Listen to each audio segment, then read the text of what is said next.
इसलिए की जाती है छठ पूजा, आप भी जाने महत्व। जी हाँ, कार्तिक मास के शुक्ल पक्ष की षष्ठी तिथि के दिन छठ पूजा की जाती है। इस पूजा का आयोजन पूरे भारतवर्ष में एक साथ किया जाता है। बताया जाता है कि भगवान सूर्य को समर्पित इस पूजा में सूर्य को अर्घ्य दिया जाता है।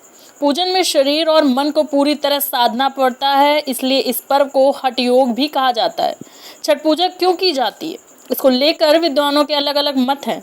हम यहाँ छठ पूजा मनाने को लेकर प्रचलित कथाओं के बारे में बता रहे हैं।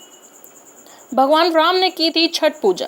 आचार्य विपिन शास्त्री का कहना है कि भगवान श्री राम सूर्यवंशी थे, इसलिए जब श्री राम लंका पर विजय करके वापस अयोध्या आए तो उन्होंने अपने कुल देवता सूर्य की उपासना की।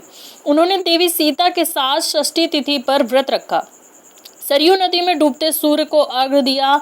सप्तमी तिथि को भगवान श्री राम ने उगते सूर्य को अर्घ्य दिया। इसके बाद से आम जन भी इसी तरह से भगवान सूर्य की आराधना करने लगे, जिसे छठ पूजा की शुरुआत कहा जाने लगा। अंगराज कर्ण करते थे पूजा। महाभारत में वर्णित कथा के अनुसार दुर्योधन ने अपने मित्र कर्ण को अंग देश का राजा बना दिया था, जो वर्तमान में भगलपुर के नाम से जाना जाता है। कर्ण कुंती और सूर्यदेव के पुत्र थे, इसलिए वे सूर्य देवता की उपासना करते थे। वहीं कर्ण नियम पूर्वक कमर तक पानी में जाकर सूर्यदेव की आराधना करते थे और दान देते थे। माना जाता है कि षष्ठी और सप्तमी के दिन कर्ण सूर्य देवता की विशेष पूजा करते थे।